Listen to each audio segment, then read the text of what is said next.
कोलकाता से नागपुर लौटते समय हेडगेवार का मन पूर्णतः रूपांतरित हो चुका था। वहां उन्होंने सिर्फ पढ़ाई नहीं की, उन्होंने क्रांति का दर्शन सीखा, अनुशासन की शक्ति पहचानी और राष्ट्रभक्ति का वैज्ञानिक रूप समझा। नागपुर लौटते ही उन्हें दो प्रकार की प्रतिक्रियाएं मिलीं। कुछ लोग उन्हें एक साधारण डॉक्टर के रूप में देख रहे थे, जबकि कुछ समझ रहे थे कि यह युवक अब कुछ अलग करने वाला है। उनकी आंखों में एक शांत दृढ़ता थी और वे समाज को नए दृष्टिकोण से देखने लगे थे। नागपुर पहुंचते ही उन्होंने तत्काल कई क्षेत्रों में अपनी ऊर्जा लगानी शुरू कर दी। समाज के भीतर विभिन्न जाति समुदायों के बीच बढ़ती दूरी, राजनीतिक उथल-पुथल, ग्रामीण क्षेत्रों में अनपढ़ता और असंगठितता, और हिंदू समाज का आंतरिक विखंडन। उन्होंने महसूस किया कि भारत की लड़ाई केवल अंग्रेजों के खिलाफ नहीं है, बल्कि स्वयं को संगठित करने की लड़ाई भी है। नागपुर में उनके मित्र और सहयोगी आश्चर्य करते कि यह वही केशव हैं जो कुछ वर्षों पहले स्कूल में गॉड सेव द किंग न बोलने वाला दुबला-पतला लड़का था। अब वे एक ऐसा युवक थे जिसकी आंखें भविष्य को देखकर निर्णय ले रही थीं। उनकी नजरें अब नेताओं पर नहीं, बल्कि जनता पर थीं। उनका विश्वास था, राष्ट्र की दिशा वह तय करेगा जो जनता के दिल को छू सके। उनकी वापसी केवल घर लौटना नहीं था, यह राष्ट्र निर्माण की पहली सीढ़ी थी। नागपुर लौटकर हेडगेवार ने मेडिकल की अपनी औपचारिक डिग्री पूरी की। वे योग्य डॉक्टर थे, पर उनकी रुचि केवल चिकित्सा में सीमित नहीं थी। उनका मन समाज के रोगों की ओर अधिक खिंचा हुआ था। विखंडन, असंगठितता और नेतृत्वहीनता। डॉक्टरी ने उन्हें समाज से रोज का सीधा संपर्क दिया। वह बीमारों के उपचार के साथ साथ लोगों की मानसिकता, समस्याएं और आकांक्षाएं समझने लगे। मरीजों से बातचीत में वे देखते, किसके घर में कौन सी समस्याएं हैं, समाज किन मुद्दों से बंटा हुआ है, युवाओं में क्या कमियां हैं, महिलाओं की सामाजिक स्थिति कैसी है। और धीरे धीरे उनका मन यह कहने लगा, इन रोगों का इलाज दवाई से नहीं, संगठन से होगा। वे शुल्क कम लेते थे, कई बार बिल्कुल नहीं लेते। लोगों तक उनका पहुंच एक डॉक्टर से कहीं अधिक थी। वे एक सलाहकार, मार्गदर्शक और प्रेरक थे। साथ ही वे युवाओं को अपने पास बैठाकर उनसे देश की स्थिति पर चर्चा करते। वे पूछते, तुम्हें अपने देश के लिए क्या करना है? यह प्रश्न युवाओं के भीतर झंझावात पैदा करता। डॉक्टर होते हुए भी हेडगेवार का वास्तविक कार्य था युवाओं का मानसिक और सामाजिक उपचार, और यह काम वे चुपचाप, बिना किसी प्रचार के कर रहे थे। भारत की राजनीति उस समय कांग्रेस के इर्द गिर्द घूमती थी। स्वाभाविक रूप से हेडगेवार भी कांग्रेस गतिविधियों से जुड़े। वे कई बैठकों, सभाओं और विरोध प्रदर्शनों में सक्रिय रूप से भाग लेने लगे। उन्हें यह समझना था कि देश की मुख्यधारा राजनीति कैसे काम करती है। कांग्रेस के वरिष्ठ नेता हेडगेवार की प्रतिभा और अनुशासन को सराहते थे। उन्हें कई जिम्मेदारियां सौंपी गईं। हेडगेवार ने मन लगाकर काम किया, पर जल्द ही उन्हें कांग्रेस की कुछ सीमाएं स्पष्ट दिखने लगीं। कांग्रेस नेतृत्व प्रधान थी, जनता प्रधान नहीं। आम आदमी की शक्तियां उपयोग में नहीं लाई जाती थीं। आंदोलन केवल दिल्ली और बड़े शहरों में केंद्रित थे। गांव और समाज की जड़ों तक विचार पहुंच नहीं रहा था। आंतरिक गुटबाजी और विचारों की असमानता बहुत गहरी थी। हेडगेवार ने महसूस किया कि कांग्रेस की ऊर्जा नेतृत्व बदल सकती है, पर समाज को नहीं। उनकी दृष्टि में कांग्रेस एक राजनीतिक आंदोलन थी, जबकि भारत को एक सामाजिक आंदोलन चाहिए था। इस अवधि में उनके मन में यह प्रश्न गहराई से अंकुरित हुआ, क्या अंग्रेजों को हटाना ही पर्याप्त है? क्या भारतीय समाज उसके बाद राष्ट्र बन जाएगा? इस प्रश्न का उत्तर उन्हें कांग्रेस के भीतर नहीं मिला। 1919 से 1922 का असहयोग आंदोलन हेडगेवार के राजनीतिक जीवन का महत्वपूर्ण पड़ाव था। गांधी जी ने देश को एक नई ऊर्जा दी, सत्याग्रह, त्याग और अहिंसा का मार्ग। हेडगेवार इस आंदोलन से गहराई से जुड़ गए। उन्होंने नागपुर और आसपास के क्षेत्रों में असहयोग का नेतृत्व किया। स्कूलों से छात्रों का बहिष्कार, विदेशी वस्तुओं का त्याग, सार्वजनिक सभाएं, ब्रिटिश संस्थानों का विरोध। उनकी जोशीली ऊर्जा ने सैकड़ों युवाओं को प्रेरित किया। वे गिरफ्तारी के लिए आगे आए और जेल भी गए। उनकी गिरफ्तारी नागपुर में बड़ी चर्चा का विषय बनी। युवाओं में सबसे साहसी वही है। परंतु 1922 के चौराचौरी कांड के बाद जब गांधी जी ने अचानक आंदोलन वापस ले लिया, हेडगेवार भीतर से हिल गए। उन्होंने सोचा, लाखों लोग, हजारों गांव, इतनी जनशक्ति, और एक घटना ने पूरा आंदोलन रोक दिया। उनके मन में यह समझ बैठ गई, जनता का मन भावनाओं से जागता है, पर उसे अनुशासन से ही दिशा मिलती है। असहयोग आंदोलन ने उन्हें यह सिखाया, राजनीति उस इमारत की तरह है जिसकी नींव कमजोर हो तो भव्य दीवारें भी गिर जाती हैं। उन्होंने महसूस किया कि भारत को एक ऐसे ढांचे की जरूरत है जिसे कोई एक निर्णय, एक नेता या एक परिस्थिति डिगा न सके। यह वह बिंदु था जब उन्होंने पहली बार गहराई से सोचना शुरू किया, स्वतंत्रता आंदोलन में स्थायी जनशक्ति का निर्माण कैसे होगा। असहयोग आंदोलन के अनुभव के बाद हेडगेवार ने राजनीति से थोड़ा पीछे हटकर समाज का गहराई से अध्ययन करना शुरू किया। उन्होंने ध्यान दिया कि भारत की समस्या अंग्रेजों की तुलना में कहीं अधिक गहरी है। भारतीय समाज का विखंडन। वे गांवों में घूमते, पंचायतों में बैठते, शहरों के मोहल्लों का दौरा करते और 4 प्रश्नों पर विशेष ध्यान देते, जातियों में विभाजन, धार्मिक मतभेद, अनुशासन की कमी, सामूहिक पहचान का अभाव। उन्होंने महसूस किया कि हिंदू समाज कई खंडों में बांट चुका है, उच्च जाति, निम्न जाति, भाषाई भेद, क्षेत्रीय भेद, किसी में एकता नहीं। हेडगेवार को यह दिखाई दिया कि जब तक समाज संगठित नहीं होगा, भारत की कोई भी राजनीतिक मुहिम स्थायी नहीं होगी। उनका मन अब राजनीति करने में नहीं, समाज बनाने में लगने लगा था। उन्होंने स्वयं से पूछा कि भारतीयों को दैनिक जीवन में क्या जोड़ सकता है? क्या ऐसी कोई प्रणाली हो सकती है जो हर दिन समाज को राष्ट्र की दिशा में तैयार करे? उनकी सोच अब दिन प्रतिदिन स्पष्ट होती जा रही थी कि भारत को एक ऐसे संगठन की आवश्यकता है जो समाज को भीतर से बदल सके। कांग्रेस, क्रांतिकारी और गांधीवादी, इन तीनों मार्गों को देखने के बाद हेडगेवार ने एक गहरा निष्कर्ष निकाला, भारत को आंदोलन नहीं, संगठन चाहिए। उन्होंने यह समझ लिया था, आंदोलन आते हैं और चले जाते हैं, नेता बदलते हैं, नीतियां बदलती हैं, पर यदि समाज का चरित्र नहीं बदलता तो राष्ट्र स्थायी रूप से नहीं उठ सकता। उन्होंने अपने अनुभवों को जोड़ना शुरू किया। कोलकाता की सीख, अनुशासन प्लस काडर निर्माण। कांग्रेस की सीख, राजनीति जनशक्ति के बिना कमजोर है। असहयोग की सीख, भावनाएं बिना स्थायी ढांचे के टिकती नहीं।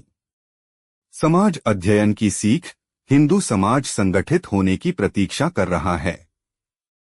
उनकी दृष्टि अब एक स्पष्ट दिशा की ओर बढ़ रही थी, एक ऐसा ढांचा जो जाति, क्षेत्र, भाषा और वर्ग से ऊपर हो, जहां व्यक्ति का निर्माण केंद्र में हो और जहां हर दिन राष्ट्र भावना का अभ्यास हो।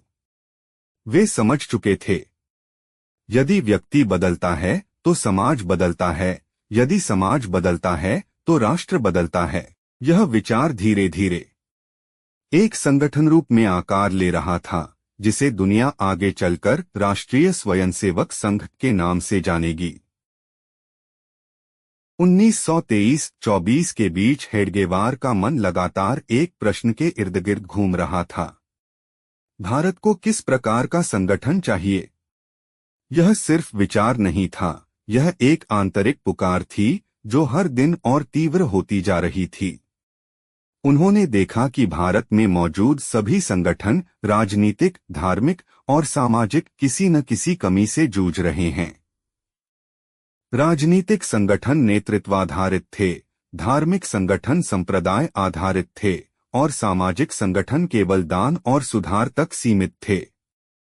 हेडगेवार की दृष्टि में भारत को एक ऐसा संगठन चाहिए था जो दैनिक जीवन से जुड़ा हो, केवल आंदोलन आधारित न हो, जहां व्यक्ति निर्माण केंद्र में हो, न कि केवल नारे, जो सभी जाति वर्गों को जोड़ सके, जहां अनुशासन और उत्साह दोनों साथ चलें, जिसकी ऊर्जा राजनीतिक उतार चढ़ाव से निर्भर न हो, और सबसे महत्वपूर्ण, जिसका नेतृत्व व्यक्ति से बड़ा उद्देश्य हो।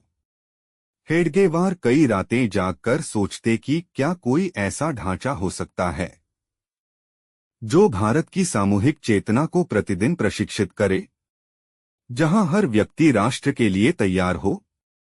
वे अपने अनुभवों को जोड़ते, क्रांतिकारी अनुशासन प्लस असहयोग का जनबल प्लस तिलक का राष्ट्रवाद प्लस अरविंदो का आध्यात्मिक राष्ट्रधर्म। धीरे धीरे एक विचार आकार लेने लगा। भारत को एक रोज चलने वाला जीवनांदोलन चाहिए, राजनीति से ऊपर समाज में जड़ें जमाया हुआ। इस विचार की धड़कन अब स्पष्ट सुनाई देने लगी थी। संघ का बीज जन्म ले रहा था। हेडगेवार ने महसूस किया कि भारत के समाज की सबसे बड़ी चुनौती अंग्रेज नहीं, बल्कि स्वयं हिंदू समाज की आंतरिक विखंडन था। वे गांव, कस्बे और मोहल्लों में घूमते और देखते कि जातियों के बीच संवाद नहीं, सामाजिक स्तरों में अविश्वास, भाषा और क्षेत्र के आधार पर विभाजन और धार्मिक अनुष्ठान भी अलग अलग समुदायों को जोड़ नहीं पा रहे थे। उन्हें यह बात स्पष्ट होने लगी कि जब समाज ही संगठित नहीं, तब राष्ट्र कैसे बनेगा। उन्होंने हिंदू समाज की 4 विशेषताओं को गहराई से पहचाना: असीम क्षमता पर अनुशासन का अभाव, उच्च नैतिकता पर सामूहिक व्यवहार की कमी, व्यक्तिगत वीरता पर संगठित ऊर्जा का अभाव, धार्मिक श्रद्धा पर सामाजिक एकता का अभाव। हेडगेवार ने समझा कि हिंदू समाज स्वाभाविक रूप से शांत, सहिष्णु और समन्वयकारी है, पर यही गुण कभी कभी कमजोरी बन जाते हैं, क्योंकि यह समाज संघर्ष के समय एक साथ नहीं खड़ा होता। उन्होंने कहा, हमारे समाज में वीर तो बहुत हैं, पर सेना नहीं। यही वाक्य उनके भविष्य के संगठन की आत्मा बनने वाला था। उनका विश्लेषण कठोर था, पर समाधान उन्मुख। वे शिकायतें नहीं करते थे, वे सोचते थे कि इस विभाजित समाज को कैसे एक परिवार बनाया जाए। यही प्रश्न संघ की विचारधारा की आधारशिला बना। हेडगेवार का सबसे बड़ा नवाचार था भारत में पहली बार दैनिक राष्ट्र निर्माण प्रशिक्षण का विचार प्रस्तुत करना। वे कहते थे कि राष्ट्र भावना रैलियों में नहीं, दैनिक अभ्यास में पैदा होती है। उनके विचार में समाज को बदलने का तरीका यह था: एक रोज मिलने का अभ्यास, 1 घंटा प्रतिदिन जहां सभी लोग एक साथ खड़े हों, जाति, वर्ग, भाषा, पेशे से ऊपर। 2 शारीरिक व्यायाम, क्योंकि शरीर से अनुशासन आता है। 3 खेल, जो आपसी संबंध मजबूत करते हैं। 4 गीत और प्रार्थना, जो मन में सामूहिक चेतना भरते हैं। 5 चर्चाएं और विचार विमर्श, जो बुद्धि और दृष्टि को विकसित करते हैं। उनका मानना था कि यदि भारत का हर युवा रोज 1 घंटा राष्ट्र के लिए दे, तो आने वाली पीढ़ियां एक नया भारत बना सकती हैं। यह विचार उस समय क्रांतिकारी था। भारत में किसी संगठन ने दैनिक प्रशिक्षण का मॉडल नहीं अपनाया था। राजनीति रैलियों पर चलती थी, धर्म मंदिरों और त्योहारों पर, और समाज सेवा कार्यक्रमों पर हेडगेवार ने एक नई राह सुझाई, जीवन में राष्ट्रधर्म को शामिल करना। यही वह सामाजिक तकनीक थी जिसने बाद में आरएसएस की शाखा को जन्म दिया। 1924 के दौरान हेडगेवार ने अपने विचार को व्यवहार में लाना शुरू किया। उन्होंने कुछ युवाओं को इकट्ठा करना शुरू किया। वे मित्र, विद्यार्थी, सामाजिक कार्यकर्ता और विविध समुदायों के युवक थे। ये समूह उस समय अनौपचारिक सभा कहलाते थे। ये बिना किसी नाम, पद या औपचारिक संरचना के प्रतिदिन मिलने का अभ्यास शुरू करते। हेडगेवार समूह के केंद्र में खड़े होकर सरल शब्दों में कहते, आज हम चलना सीखेंगे, आज हम पंक्ति में खड़े होंगे, आज हम एक खेल सीखेंगे, आज हम राष्ट्र की एक कहानी सुनेंगे। यह मॉडल बहुत प्रभावी हुआ। युवाओं को यह अभ्यास रोजमर्रा की जिंदगी का हिस्सा लगने लगा। किसी ने पूछा, डॉक्टर साहब, इसका उद्देश्य क्या है? हेडगेवार मुस्कुराए, जब उद्देश्य जीवन बन जाए तो यह पूछना नहीं पड़ता। उनके भीतर की ऊर्जा और दृष्टि अब लोगों को खींचने लगी। यही समूह आगे चलकर पहली शाखा के कार्यकर्ताओं की रीढ़ बनेगा। हेडगेवार अकेले नहीं थे। उनके आसपास एक छोटा लेकिन अत्यंत समर्पित समूह था, जो उनके विचारों और अनुशासन से गहराई से प्रभावित था। इनमें शामिल थे बालासाहेब देवरस, जिनमें तेज बुद्धि, उत्कृष्ट संगठन क्षमता थी। भाऊजी कागल, जो सामाजिक जुड़ाव, जनसंपर्क में दक्ष थे। मोरोपंत पिंगे, जिनमें विचारों की स्पष्टता, प्रशासनिक दक्षता थी। भाऊराव देवरस, जो शांत, धैर्यवान, अत्यंत सहनशील थे। गोपालराव जोशी, जिनमें आर्थिक और प्रबंधन कौशल की दक्षता थी। और कई अन्य युवा जो साधना और सेवा की भावना से प्रेरित थे। इन सबकी संयुक्त ऊर्जा ने हेडगेवार के विचार को एक आकार देना शुरू किया। हेडगेवार हर व्यक्ति से व्यक्तिगत रूप से संवाद करते थे। वे पूछते, तुम्हारी ताकत क्या है? तुम्हें क्या करना अच्छा लगता है? वे हर व्यक्ति को उसकी योग्य भूमिका देते। किसी को खेल सिखाने का काम, किसी को नए युवाओं को जोड़ने का, तो किसी को शारीरिक अभ्यास की अगुवाई का। हेडगेवार का तरीका सरल था, लोगों को उनके सर्वश्रेष्ठ रूप में ढालो। यही सहयोगी मंडली आगे चलकर आरएसएस के प्रारंभिक विस्तार का आधार बनेगी। इस चरण में हेडगेवार का संगठन अभी नामहीन था, पर दिशा और आत्मा दोनों स्पष्ट थीं। इस पूरी अवधि में हेडगेवार ने एक अंतिम और महत्वपूर्ण समझ विकसित की। भारतीय समाज समस्या नहीं है, उसके संगठित होने की तकनीक गलत है। वे कहते थे, हम समारोह में मिलते हैं, पर रोजमर्रा के जीवन में अलग अलग रहते हैं। इसीलिए एकता केवल त्योहारों में दिखाई देती है, व्यवहार में नहीं। उनका लक्ष्य था कि संस्कार, व्यवहार, अनुशासन और राष्ट्रभाव को दैनिक जीवन का हिस्सा बनाना। उन्होंने समझा कि मंदिर समाज को जोड़ते हैं, पर सीमित समय के लिए। राजनीति समाज को प्रेरित करती है, पर क्षणिक रूप से। आंदोलन समाज को जगाते हैं, पर स्थायी परिवर्तन नहीं लाते। इसलिए उन्होंने कहा कि यदि समाज को स्थायी रूप से बदलना है, तो नियम जीवन में शामिल करो, घोषणाओं में नहीं। यही सोच आरएसएस के सिद्धांतों की नींव बनी। शाखा नियमित होगी, व्यक्ति केंद्र में होगा, राष्ट्रधर्म व्यवहार में होगा, जाति और वर्ग का भेद समाप्त होगा, और एकता अभ्यास से बनेगी, न कि नारे से। अब विचार पूरी तरह पक चुका था। हेडगेवार अपने जीवन के सबसे महत्वपूर्ण निर्णय के मोड़ पर पहुंच चुके थे, पहली शाखा शुरू करने का। 1924 के बाद हेडगेवार के मन में जो विचार धीरे धीरे अंकुरित हो रहा था, अब वह तेजी से आकार लेने लगा। वर्षों के अनुभवों, कोलकाता की क्रांतिकारी ऊर्जा, नागपुर के सामाजिक अध्ययन, कांग्रेस की सीमाएं और असहयोग आंदोलन की अनिश्चितता, इन सबका मिलाजुला सार एक नई दिशा में बदल रहा था। यह दिशा आधुनिक भारत के सबसे प्रभावशाली सामाजिक संगठनों में से एक की नींव बनने वाली थी। हेडगेवार ने स्वयं से प्रश्न पूछा कि मैं भारत की समस्या को समझ चुका हूं, अब समाधान क्या है? वे जानते थे कि नया संगठन केवल भावनाओं या क्रोध से नहीं बन सकता, उसे चाहिए स्पष्ट संरचना, सरल पद्धति, दैनिक प्रशिक्षण, व्यापक सामाजिक आधार और एक ऐसी विचारधारा जो समाज को जोड़ सके।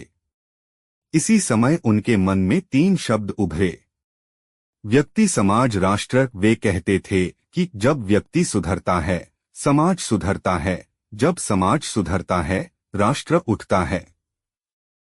हेडगेवार जानते थे कि भारत को ऐसी व्यवस्था चाहिए जो व्यक्ति को अंदर से बदल सके, मन, शरीर और व्यवहार से। और यह बदलाव किसी किताब, भाषण या आंदोलन से नहीं, बल्कि नियमित अभ्यास से आता है। उनके मन में अब यह भी स्पष्ट हो चुका था कि नया संगठन राजनीतिक नहीं होगा, यह समाज के भीतर से उभरेगा। अब विचार केवल सपना नहीं था, यह एक योजना बन चुका था। वे बस उस सही क्षण की प्रतीक्षा कर रहे थे जब इसे वास्तविक रूप दिया जा सके। और वह क्षण अब बहुत निकट था।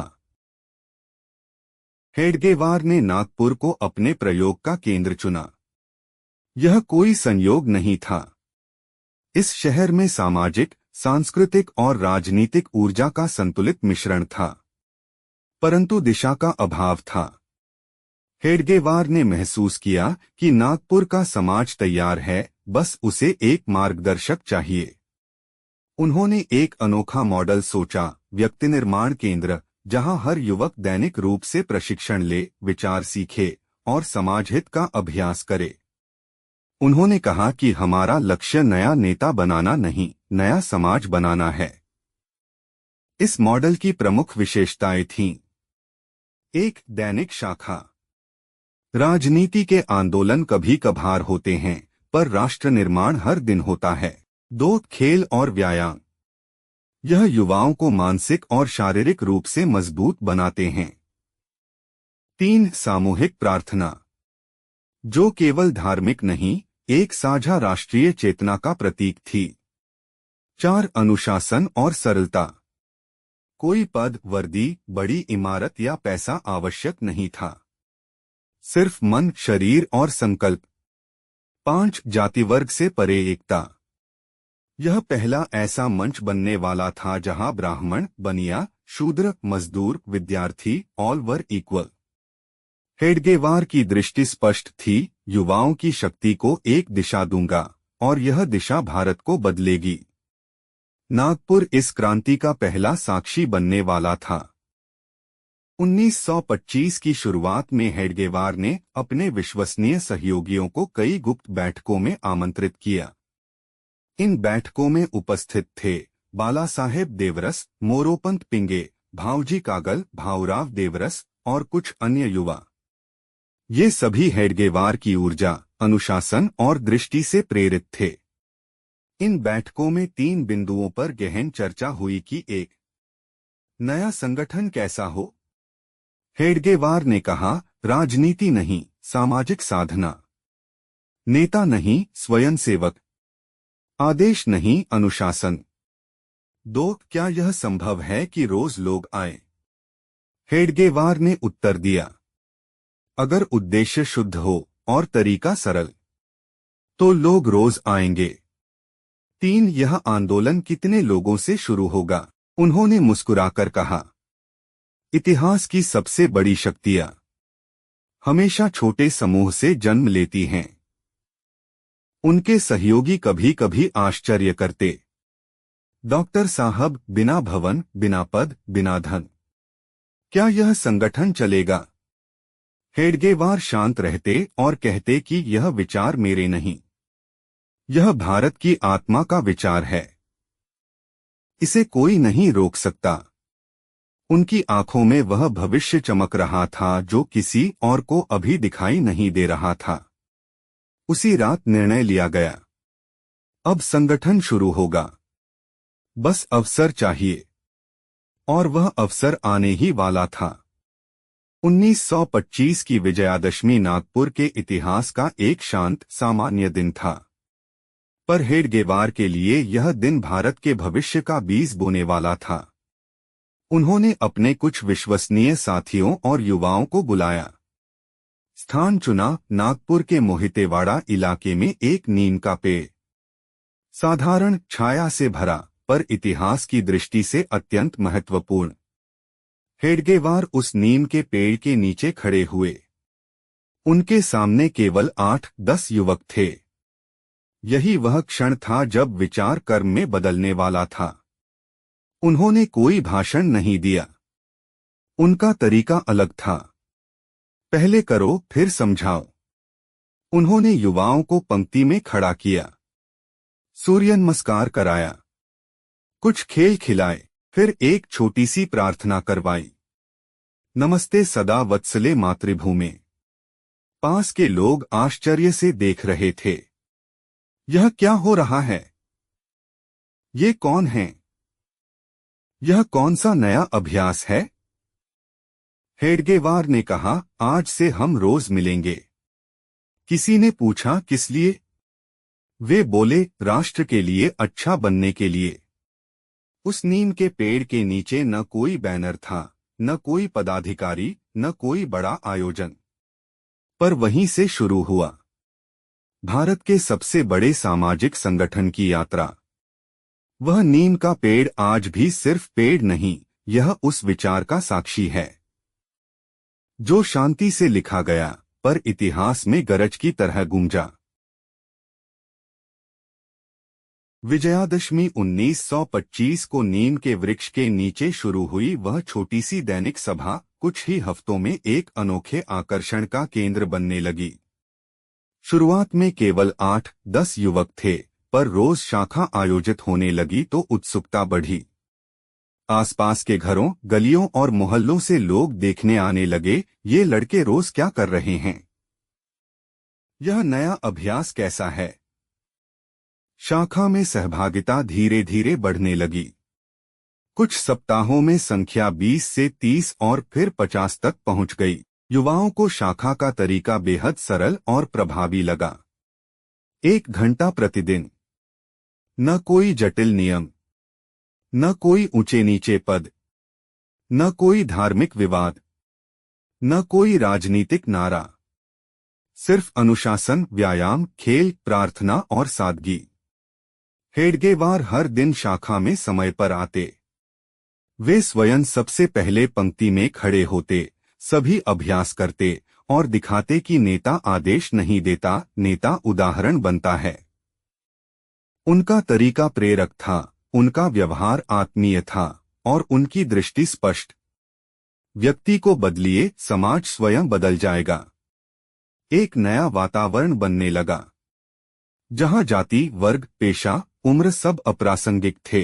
किसी किसान का पुत्र ब्राह्मण युवक के बगल में खड़ा होता, किसी मजदूर के बच्चे के साथ व्यापारी का पुत्र खेलता।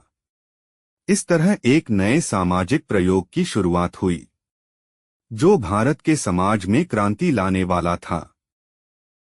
शाखा की सबसे बड़ी खासियत थी उसकी सादगी और वैज्ञानिकता। हेडगेवार ने शाखा की दिनचर्या इस तरह बनाई कि व्यक्ति के शरीर, मन और व्यवहार तीनों का विकास हो। शाखा की सामान्य दिनचर्या, पंक्ति सजना, लाइना। इससे व्यक्तियों में अनुशासन और समानता आती थी। सब एक साथ खड़े होते, कर्मचारी, विद्यार्थी, मजदूर, व्यापारी। गणविन्यास ड्रिल, यह शारीरिक मजबूती और ध्यान बढ़ाने का अभ्यास था। सूर्य नमस्कार और व्यायाम, यह शरीर को चुस्त बनाता और जीवन में स्वास्थ्य चेतना जगाता। डंडा और लाठी व्यायाम, खतरों में आत्मरक्षा सीखना, वह भी बिना आक्रामकता के, गरिमा और नियंत्रण के साथ। खेल, सामूहिकता का विज्ञान, खेल केवल मनोरंजन नहीं बल्कि टीम भावना का अभ्यास थे। गीत, प्रार्थना और बौद्धिक चर्चा यह मन में राष्ट्र भावना का संस्कार डालते थे और विचारों को दिशा देते थे। इस पूरी प्रक्रिया में कहीं भी उपन्यास, भाषण, नारे या राजनीतिक बहस नहीं होती थी। हेडगेवार का विश्वास था, व्यवहार से सीखने वाली बात भाषण से नहीं सिखाई जा सकती। शाखा की यह संरचना इतनी प्रभावी थी कि कुछ ही महीनों में यह मॉडल नागपुर के कई इलाकों में फैलने लगा। युवा कहते, शाखा में जाना मतलब अच्छा मन, अच्छा तन और अच्छा समाज। यह शाखा नहीं, एक दैनिक चरित्र विद्यालय था। हेडगेवार के संगठन में एक नया शब्द जन्म ले रहा था, स्वयंसेवक। यह केवल एक पद नहीं था, यह एक जीवन दृष्टि थी। स्वयंसेवक शब्द में 3 विशेषताएं थीं। 1. स्वयं से सेवा करने वाला। सेवा आदेश से नहीं, संस्कार से निकले। 2. राष्ट्र को सर्वोपरि मानने वाला। परिवार, पेशा, व्यक्तिगत जीवन सब महत्वपूर्ण पर राष्ट्रहित सर्वोच्च। 3. अनुशासन, समर्पण और विनम्रता का संगम। स्वयंसेवक अह से नहीं, कर्तव्य से काम करता है। हेडगेवार कहते थे, स्वयंसेवक वह है जो हर परिस्थिति में राष्ट्र के लिए तैयार हो, बिना किसी पुरस्कार, पहचान या अपेक्षा के। स्वयंसेवक का जीवन 5 स्तंभों पर आधारित था। शरीर का बल, मन का संतुलन, बुद्धि की स्पष्टता, समाज के प्रति संवेदना और राष्ट्रधर्म की समृद्ध चेतना। शाखा में कोई उपदेश नहीं होता था। स्वयंसेवक अपने व्यवहार से सीखता था। समानता में खड़े होना, खेलना, पसीना बहाना, अभ्यास करना, समय पर पहुंचना और किसी को छोटा या बड़ा न समझना। धीरे धीरे स्वयंसेवक एक नई पहचान बन गया। एक नया भारतीय नागरिक जो आधुनिक भी था और सांस्कृतिक भी, अनुशासित भी और सहज भी। आरएसएस का असली विस्तार स्वयंसेवक के चरित्र से हुआ, न कि किसी प्रचार या राजनीति से। पहली शाखा के कुछ महीनों बाद नागपुर के विभिन्न इलाकों से लोगों ने हेडगेवार को बुलाना शुरू किया। डॉक्टर साहब, हमारे यहाँ भी यह अभ्यास शुरू कीजिए। शाखाएं क्रमशः बढ़ने लगीं। मोहितेवाड़ा से लक्ष्मीनगर, लक्ष्मीनगर से इतवारी, ईदगाह, महाल और शहर के अन्य क्षेत्र। हर जगह नए स्वयंसेवक तैयार होने लगे। हर शाखा का रूप वही था, सरलता, अनुशासन और आत्मीयता। हेडगेवार एक शाखा में सुबह जाते, दूसरी में शाम को और कई बार रात में छोटे समूहों से मिलते।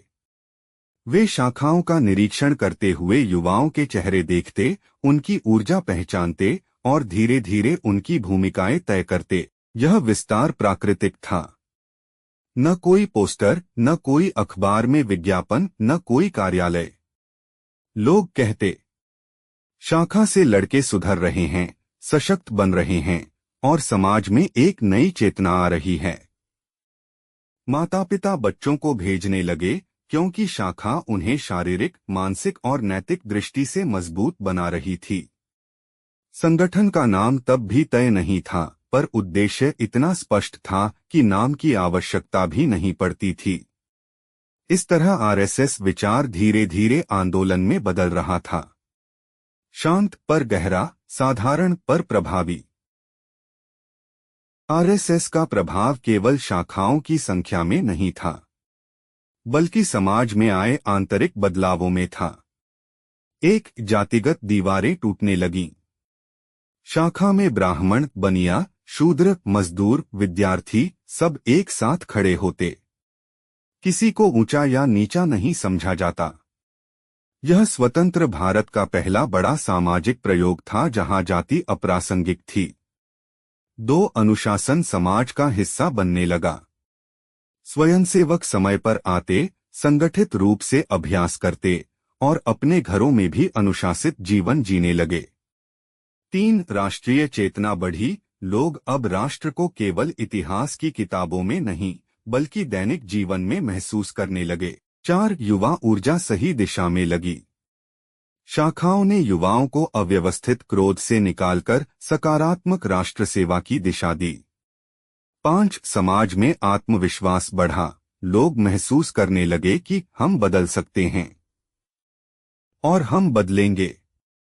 आरएसएस ने समाज को यह समझाया कि राष्ट्र केवल संसद से नहीं बना, बल्कि मैदानों, गलियों और नीम के पेड़ की छाया से बना है, जहां युवा रोज अभ्यास करते हैं।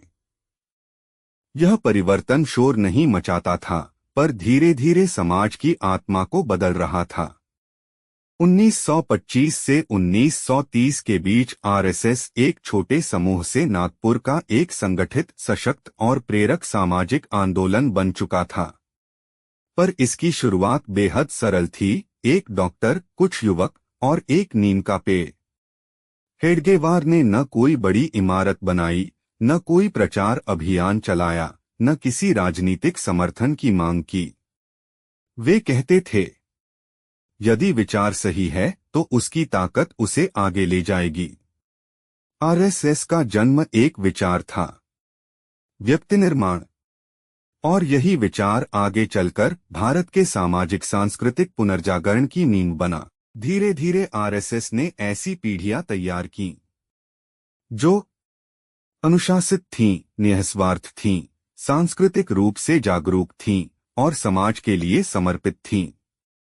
वर्षों बाद जब इतिहासकारों ने आरएसएस के प्रारंभ का मूल्यांकन किया, तो उन्होंने पाया, आरएसएस केवल एक संगठन नहीं था, यह एक दैनिक राष्ट्र निर्माण तकनीक थी। और यह सब शुरू हुआ एक नीम के पेड़ की छाया से, जहां डॉक्टर हेडगेवार ने कुछ युवाओं को पहली बार पंक्ति में खड़ा किया था। वह दृश्य इतिहास में दर्ज नहीं था, न कोई कैमरा था, न कोई अखबार का रिपोर्टर। पर उस दिन भारत ने एक नई दिशा पकड़ ली थी। नीम के पेड़ के नीचे उठी वह छोटी सी शुरुआत आगे चलकर भारत के सामाजिक ताने बाने को गहराई से बदलने वाली थी। आरएसएस का जन्म केवल 1925 की घटना नहीं था, बल्कि भारत के भविष्य की पहली सुबह थी। जैसे हमने पिछले एपिसोड में देखा था, भारत 19वीं और 20वीं शताब्दी के मोड़ पर एक ऐसे दौर से गुजर रहा था जहां संघर्ष, उम्मीद, निराशा और नई चेतना सब एक साथ धड़क रहे थे। बंगाल का उथल-पुथल, स्वदेशी की लपटें, क्रांतिकारियों के सपने और कांग्रेस की सीमाएं, इन सबके बीच एक सवाल हवा में तैर रहा था। क्या भारत को सिर्फ आंदोलन चाहिए या एक ऐसी शक्ति जो समाज के भीतर नई रीढ़ खड़ी कर सके? इस दूसरे एपिसोड में हमने उस युवक की यात्रा को समझा जो इसी सवाल का जवाब खोजते खोजते नागपुर के तंग गलियों में लौट आया था। डॉक्टर केशव बलिराम हेडगेवार। बचपन के संघर्षों से लेकर क्रांतिकारी जीवन की कठोरता तक, कोलकाता के राजनीतिक संक्रमण से लेकर नागपुर की मिट्टी में लौटकर नई दिशा खोजने तक, और अंततः 1925 की विजयादशमी को उस नीम के पेड़ के नीचे पहली शाखा का जन्म। यह यात्रा सिर्फ एक व्यक्ति की नहीं थी, यह उस विचार की यात्रा थी जिसने महसूस किया कि राष्ट्र निर्माण राजनीति से नहीं, चरित्र से शुरू होता है, और चरित्र रोज बनता है दैनिक अनुशासन में, साझा अभ्यास में, और एक ऐसी सामाजिक संस्कृति में जिसका हर कण भारत की आत्मा से जुड़ा हो। यही कारण है कि हेडगेवार ने आंदोलन नहीं चुना, संगठन चुना, विरोध नहीं चुना, निर्माण चुना, राजनीति नहीं चुनी, पुरुषार्थ और सेवा का मार्ग चुना। और शायद इसलिए उस साधारण से दिखने वाले नीम के पेड़ के नीचे शुरू हुई छोटी सी शाखा आगे चलकर 20वीं शताब्दी के सबसे बड़े सामाजिक संगठनों में से एक की नींव बन गई। एपिसोड 1 ने हमें भारत की पृष्ठभूमि दिखाई थी। एपिसोड 2 ने हमें उस मनुष्य को दिखाया जो उस पृष्ठभूमि से उठकर एक परिवर्तन की दिशा लेकर आया। और अब एपिसोड 3 की शुरुआत होगी वहीं से, जहां वह बीज जिसे हेडगेवार ने लगाया था पहली बार अंकुरित होना शुरू हुआ। दैनिक शाखाओं का विस्तार, स्वयंसेवकों का निर्माण और वह अद्भुत यात्रा जहां एक विचार आंदोलन बना और आंदोलन संस्कृति। अगले एपिसोड में हम देखेंगे आरएसएस का प्रारंभिक विस्तार, शाखा के सिद्धांत और स्वयंसेवक बनने की अनूठी प्रक्रिया।